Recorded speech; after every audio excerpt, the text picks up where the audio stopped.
done. We are asking for justice for Karnataka. I'm joined now by Justice for Karnataka is what the Congress claims this is. The BJP says this is nothing but a misuse of funds and now crying for help by the Congress party. BJP not only protesting there in Karnataka but protesting here in the national capital as well. The Congress has been protesting at Jantar Mantar. Rohini, my colleague, joining us from that protest site. Rohini, we've seen DK Shivkumar and Siddaramaiah leave at the moment. Are other Congress leaders still there? Is this the end of the protest or is this just a pause to it? You know, they just had a historic, what they call a historic photograph, because this is something that they are fighting not just for Karnataka. They're saying they're fighting for the rights of every single South Indian who is right now feeling the North-South divide, or what they say is discrimination by the centre to the southern states. Now, we know about how this entire movement is called the South Tax Movement, and the idea is, they say that as Karnataka wants to lead this entire protest to try and say that the devolution or indiscriminate devolution, tax devolution that has taken place, despite the fact that Karnataka has been the second highest GST contributor to the centre, has not got its due. But more importantly, they were also trying to highlight the fact that more than 5,300 crores for the Upper Bhadra project, which is a water drinking project, has not been given despite promises made on the floor of the parliament by the finance minister Nirmala Sitharaman, who represents Karnataka as well. As you asked me about the other Congress leaders, they all are now proceeding towards AICC Chief Mallikarjun Kharge's home, where he's hosting a lunch there. But that is not the important point. The point is that the entire Karnataka unit, including the Chief Minister, Deputy Chief Minister, the Cabinet Ministry, that along with the MPs and MLAs who have come into Delhi as part of the Chalo Delhi program, they're trying to, as much as put pressure on the centre to try and not only ask them questions as to why Karnataka is being denied or why South India is being denied in terms of money, be it drought relief or be it COVID relief or any other relief. But I did definitely ask him a question about the fact that Karnataka did have 5 years of a BJP government, and what the BJP is countering this entire thing is by saying that look at the money that was allocated or given to Karnataka specifically or southern states during the UPA government. The NDA government has given them much more, and they are countering that, saying that it's not the numbers that we are talking about here, it's what your UPA government has not performed.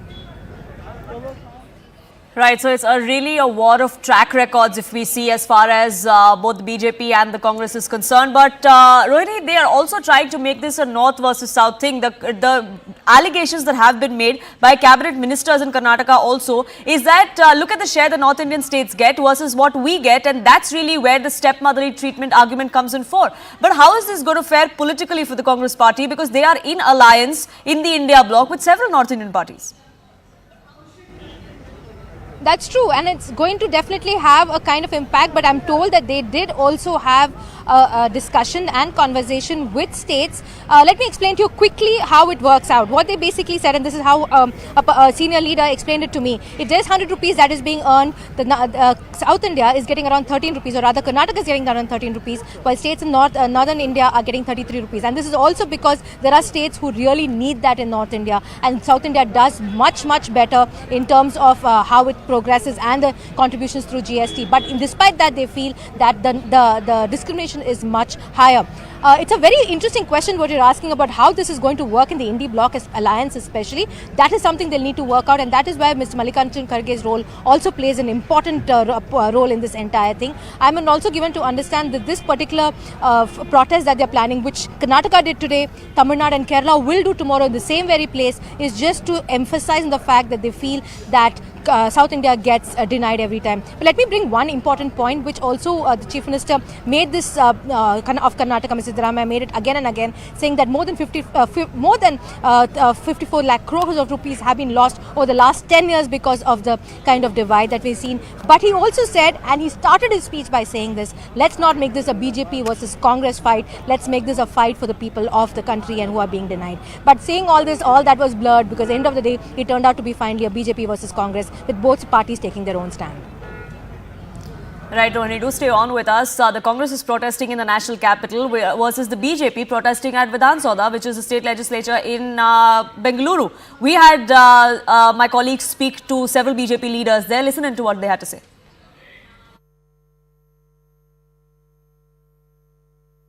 You can see has a lock in his hand. Dividing the nation. They gone for divide the nation. So Karge have to reply, Rahul Gandhi have to reply. The statement of MP, Congress MP, they have to reply. They want to divide India. They want to divide India. We want to jod India. That is the BJP. That is the Narendra Modi. Sir, the argument of Mr. Siddaramaiah is that there were special grants that were given by the Finance Commission. That has been stopped by Finance Minister Nirmala Sitharaman. He 2015 he is the CM. That time the delegation came Bengaluru. Why he not represented? Why he not asked the 15 finance? He only in the 15 finance. They are not asked anything. Now he is telling because the election is coming. For last 10 years, what are they sleeping? All his MLA, all his MPs in parliament, 44 members is there in parliament. They are sleeping. Now they are asking the Modi, what you given to Karnataka. Let us debate Rahul Gandhi. Uttar Pradesh ka ज़्यादा हो गया, बिहार का ज़्यादा हो गया, Karnataka last. बोलो, Rahul Gandhi ji, Karge ji, बोलो. This is no, you have a right now in the parliament. In the parliament you have to debate. In the Rajya Sabha you have to debate. There is no debate. There is no protest in Rajya Sabha and Lok Sabha. Here you are protesting. What is this? A political game. Pakka political game of Siddaramaiah. After Rama Mandira, after Modi Varchas, Congress ruling. I think in the parliament, after the parliament, Congress is divided in all over India. There is no Congress in India. That's why they are struggling in Karnataka. The other argument is that Karnataka contributes around 4 lakh odd crore rupees every year in terms of various taxes. We get only around 50,000 crore rupees annually. I demand the Siddaramaiah. How much money came to railways, road transport, drinking water, health, excise, health. They have to tell.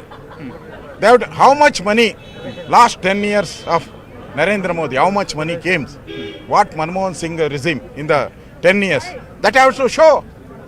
The people will understand. There is no scheme of Raita Kalyan Yojan, Arogya scheme. Last in Congress government though, Modi only done this. In COVID, more than 10 crores vaccine given freely. The Siddaramaiah has taken same vaccine.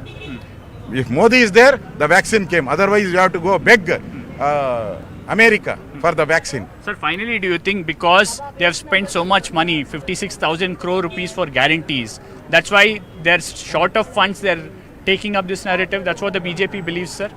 No. I think Siddaramaiah telling the false. Is not ready. Only is telling 15 finance. What about the total amount? Total amount Karnataka get. We have to tell the people. We will also release the total amount of money come to Karnataka. That's we will release. Thank you, sir. Thank you for speaking to us. With camera person Riaz, Harish Upadhyay. If you collect 100 rupees and giving it to Government of India, we are getting back only 12 to 13 rupees as our share. 52,098 crores we lost. Karnataka has lost in devolution of taxes till 25-26 because of the 14 Finance Commission to 15 Finance Commission. In devolution, we lost about 62,098 crores. Sir, a counter protest is being held against the Congress as well. So what do you have to say about the protesters Jantar Mantar today? See, basically about the Jantar Mantar, it is a political drama. They just want to politicize, though the government of India has been very reasonable, neutral, and whatever judiciously, whatever the rights of each of the state, they have given the tax devolution, the right share of whatever finance each state should get, they have got it. But here they are trying to play a political drama. I totally condemn the approach of the Congress government and the Chief Minister of the state of Karnataka. What message do you want to give to Congress through this counter protest being held here? We are trying to just expose the Congress government in the state of Karnataka, how it has failed in all the fronts, particularly with regard to the farmers. how they were not able to handle the drought properly, nor they are able to provide the right kind of incentives or the whatever benefits the program was given by the BJP government have been withdrawn. Pradhan Mantri Kisan Samman Yojana from the state government or the Vidya Vetana, or with regard to the many other programs or with regard to the management of all the aspects has been a complete failure by the Congress government in the state of Karnataka. Points are coming in from the BJP. One, they have been saying that the devolution of fund is based on the criteria, rational criteria, based under the Article 280. Secondly, they have been saying when it comes to the fund, it is in fact increased to 243% when it comes to Karnataka. The central government has been... See, it is very clear that it happens on recommendations, right? Who's recommending it? And the Finance Commission has within its power to reject or accept a recommendation. When there has been a 1% slash from the 14th Finance Commission to the 15th Finance Commission, it's affecting us 73,000 crores per year. This is basically happening with all the southern states, including Karnataka, Kerala, Tamil Nadu, and biasness. By the statistics of the Ministry of Finance itself, when somebody from Karnataka pays 100 rupees income tax, only 13 rupees comes back to the state.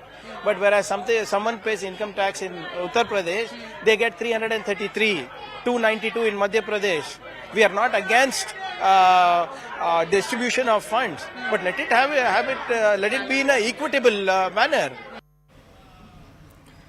The war of words between the Congress and the BJP is only escalating, and it's not just limited to Karnataka anymore. Kerala and Tamil Nadu have also joined this chorus against the centre over fund allocation. We'll keep a track of that here on CNN News 18 after this very quick break. Don't go anywhere.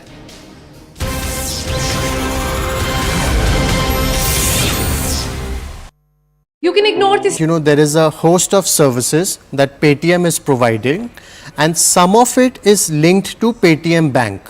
So had Paytm, say, not have the Paytm license, it can collaborate with other banks and continue to provide those services. For example, say PhonePe.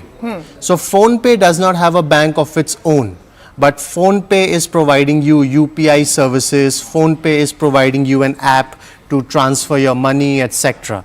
So if Paytm Bank goes out of the picture, Paytm can still very well collaborate with other banks that are available and continue providing those services. And that is exactly what Paytm has clarified, that what ideally in an ideal world they would have continued providing services through their own bank. It would have reduced cost for them, it would have made commercial sense. Now since that is not there, they will have to scout for partnerships with other banks. As soon as the partnerships start getting forged, the services will continue as is.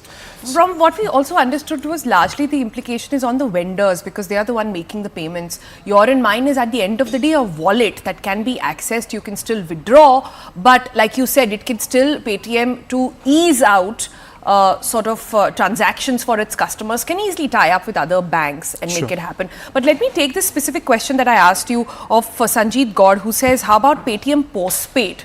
So what will happen there? So for postpaid also, now since the postpaid was more of a credit service, so since the banking regulation is not there, that service through Paytm Bank will stop. As I said, if Paytm forges alliance with another bank, through that they may continue to provide the credit service under the brand name Paytm, but the provider would be an HDFC or an ICICI, some other bank, and not the Paytm Bank, which is, which has been directed to stop the services. Got it. There's another question from Rai Vishal. I think his name is Vishal Rai _24. Thanks, Vishal, for your question. He says, what about mutual fund investments that are happening through Paytm? What about them? Yes. So, typically what we would do is that, we would have a bank account which we would, give an e-instruction that every month the SIP is getting debited for the mutual fund, or we make an investment, right? So that will get stopped. So suppose if you have 1 lakh in your Paytm Bank account, so till your SIP is within that limit, the debit will continue as is.